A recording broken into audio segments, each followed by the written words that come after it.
You ever notice how some people chain a gate like they're handcuffing a criminal? Well, that's exactly what I woke up to one frozen morning, my own damn driveway blocked by a steel gate padlocked by the HOA like it belonged to them, not my family. The compliance letter sitting on my tool bench. It was written so stiff, so official, you could almost smell the cologne of the guy who wrote it.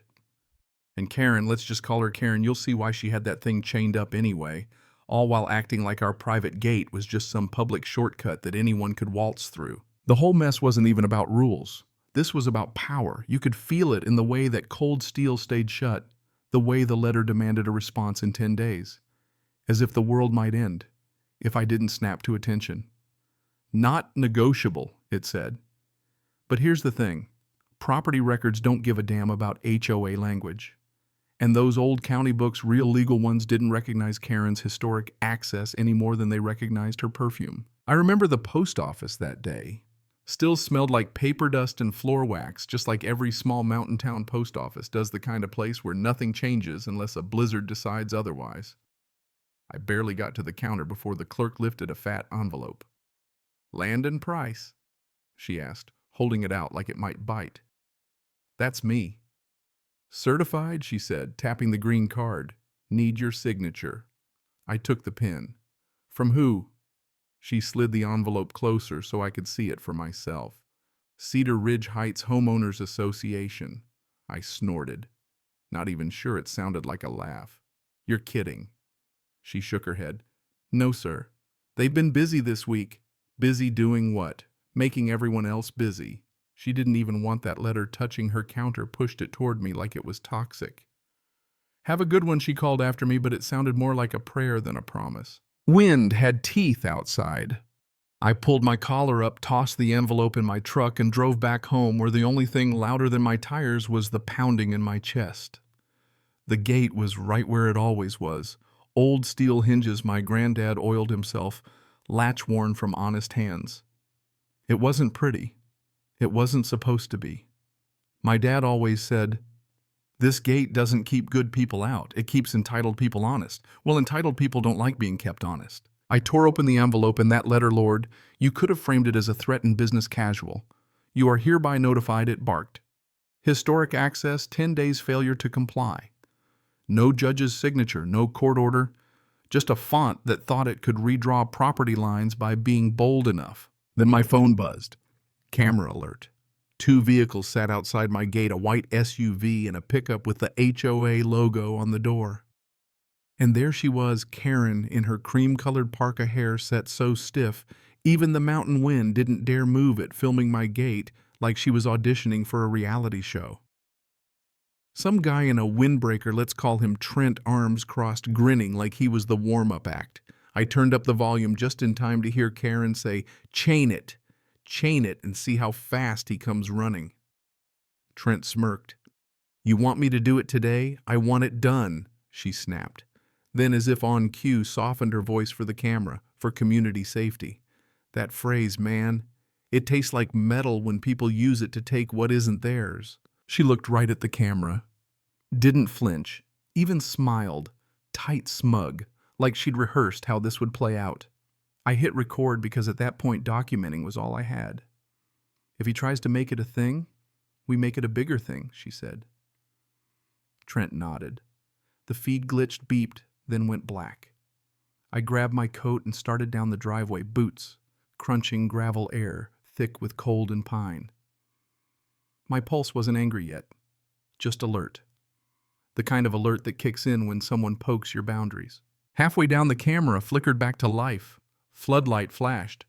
There it was, a brand new steel chain padlock dead center. Not mine. Not any lock I'd ever touched. I wrapped my hand around it. Cold, heavy, not going anywhere. I filmed from every angle, close up on the HOA sticker they'd stuck to the lock, a signature like they wanted me to know exactly who was daring me to cut it. They hadn't brought a court order. They brought a chain. And you know what? That moment, standing there with wind in my face, phone in my hand, chain cold and hard as their arrogance. That's when I heard Trent call her name as they walked away. "Karen? This is going to be fun." No, I thought. It won't. I yanked on the chain again just to check if reality had shifted. It hadn't. That chain was snug positioned so nobody could lift it off or fudge it loose, like a dare. I filmed the sticker up close. Cedar Ridge Heights, HOA. They wanted me to surrender at first glance. But I didn't cut it. Didn't even touch it again. Just walked back up the drive, every step measured, thinking about what my dad would say. Inside, I replayed Karen's voice. Chain it. She smiled at my camera like it was just another neighbor she could push around. My coffee went cold. My kitchen smelled like burnt toast, but I barely noticed. I grabbed my keys and drove into town. The diner sat where it always had the unofficial HQ for gossip and bad coffee. Sandy, the waitress, name tag, crooked smile, real poured a cup before I even sat.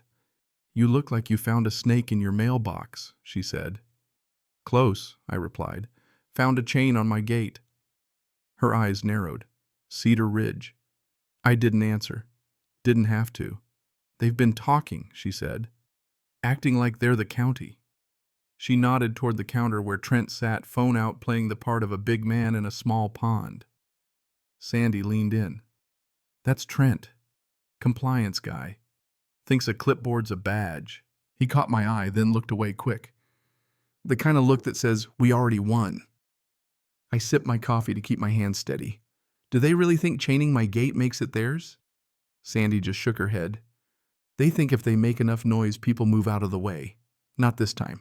When I left the diner, Trent trailed me out but didn't say a word. Just watched.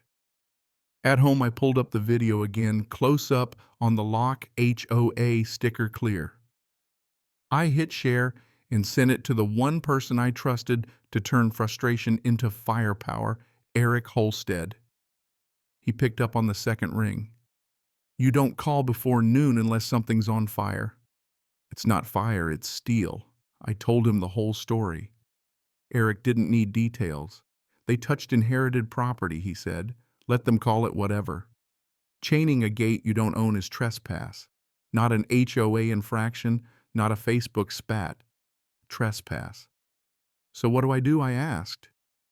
You keep recording, he said. Don't touch it. Don't react. Let them prove they had authority. Right now they don't. I stared out the kitchen window at that chained gate. They want me to come running, I said. They want you to look unreasonable. Don't give them that, Eric replied. Karen's behind it. Not surprised, he said. But I need actions, not names. He paused. Once you show a judge what they did, the bully story falls apart. Bullies hate records. That night I didn't sleep much. At 2:17 a.m. my phone lit up. Camera alert. I caught a flicker of movement near my second camera. Then the feed jolted, beeped, went dark. By morning the chain was still there. The other camera was worse, cable sliced, dangling like a warning.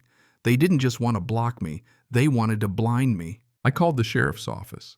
Deputy Markham rolled in mid-morning. He took one look at the chain. Well, that's bold. He knelt by the camera pole. Utility shears. Clean cut. HOA, I said. He just nodded, not needing the details. They'll say it's for safety. They already are. Keep everything he said. Photos, videos, dates. I'll write it up as vandalism and interference. But people like that, they'll wrap a bad act in a good excuse. I wasn't letting them use emergency services as a shield. I hit the fire station first. Captain Morales' steady, tired eyes, no time for nonsense. Landon, you got a situation. OA says my gate blocks ambulance access. He barely hid his annoyance. Show me. I did the chain, the access route, the turnaround every fire rig had ever used. He wrote a letter on department letterhead, emergency access not blocked, signed and sealed. Take it. If anyone argues, send them to me. I'm tired of HOA folks talking like they're dispatch. Next, EMS office. Angela Rios, all business, barely finished her call before saying, let me guess. Cedar Ridge. They chained my gate, now call it safety. Her face hardened. Safety doesn't include lying. She signed a letter on the spot. 2 clean statements, access not blocked. Claims otherwise are just noise. I pinned copies to the grocery store bulletin board, posted them online. 5 minutes in, Karen chimed in, community safety comes first. This gate is chained because one resident refuses to comply. I stared at it. They chained my gate, then blamed me for the chain. I typed and deleted 5 replies. In the end, just posted, "Safety doesn't justify chaining inherited property." Then stepped outside, watched as the wind pushed against the trees. Late afternoon camera alert, a work truck, neon vests, Karen front and center, ready to play boss. Grinder fired up, sparks flying. I walked down slow and steady. "Shut it down," I called. Karen snapped her fingers. "Keep going. You're authorized." Authorized by who, I asked. "The association." She hugged a folder, all confidence. "Our bylaws give us the right to restore access. By chaining property you don't own. You were notified. I was threatened." Behind her, Trent hovered, nervous now. Then Cruiser rolled up. Deputy Markham. His presence dropped the temperature 20 degrees. "What's going on?" Karen launched into her script. "This resident is blocking historic community access. We're restoring it under HOA authority." Markham looked at the chain, then at me. "This gate yours inherited predates the HOA." He turned to Karen. "So you chained private property. It's a compliance measure." Markham shut it down. "Bylaws don't authorize chaining inherited property." The grinder stopped. Karen tried to argue. "Show me the court order," Markham said. She fumbled a folder, some old map. Jacobs, the county historian, would later call it a fake. Wrong seal, wrong era. Even the font was too new. "Pack up," Markham told the crew. Karen sputtered. "Deputy, you're letting him obstruct access. I'm stopping you from committing a crime," Markham said. "You come back with tools, you're cited. You touch that gate, you're arrested." Karen stared at him, stunned. "You think this chain makes you a victim," she hissed at me. "It makes you a problem. You chained what you didn't own," I answered. "They left Markham warning me, this is going to escalate. That map, don't assume it's real." He was right. Minutes after, an email landed: Cedar Ridge Heights HOA versus Landon Price. Lawsuit filed. Eric came in with the original deed, old and official, my dad and granddad's names clear as day. Collins, the surveyor, and Jacobs, the county historian, backed it up. That easement map Karen tried to wave was as fake as her smile. Courtroom was packed. Judge sharp as tacks, glasses low. The photo of my gate chained dead center on the big screen. Karen in her blazer, her lawyer reading community safety like it was a nursery rhyme. Eric calm as stone. The HOA did not obtain a court order. They physically chained private inherited property. The judge bylaws are not statutes. Collins and Jacobs took the stand, tore the HOA's documents apart. The judge's words echoed, "No claim authorizes physical interference with inherited property." Gavel down. HOA complaint dismissed with prejudice. Karen barred from acting for the association. Markham cut the chain off my gate himself. "Court's done with their games," he said. Chain dropped to the gravel, heavy as the months of tension I'd carried. You know what's wild? The gate looked the same as it always had. The only thing different was the weight off my chest. HOA folks were already scrambling. Some resigned, some pretended they never knew. Karen banned, and if she ever showed up again, I'd just have to call. I didn't throw the chain away. Left it on my tool bench. Because overreach always starts with someone believing they won't be questioned. That's the lesson I learned the hard way. Justice isn't loud. It's steady. The law isn't about who yells the most or files the most notices. It's about who holds the line, records the facts, and lets the truth do the heavy lifting. I put up a new sign on the gate, black on white, inherited private gate, protected by recorded deed and court order. When I finally swung the gate open, the hinges moved smooth, the click of the latch echoing a new kind of freedom. For once, someone fought back lawfully, quietly, and didn't blink. And that's where it ends. Or maybe that's just where it resets. Because the real question is this: when people in power cross the line, chain up what isn't theirs, and wrap it in community safety, who gets to decide what justice looks like? Is it the loudest, the boldest, or the one who keeps records, waits for the facts, and doesn't flinch? You tell me. Where's the line between governance and overreach? Ever had someone try to chain up something that was yours, literally or not? Share your story below. Let's talk about what justice actually means and what it feels like when the gate finally swings open for good. Cảm ơn các bạn đã xem video.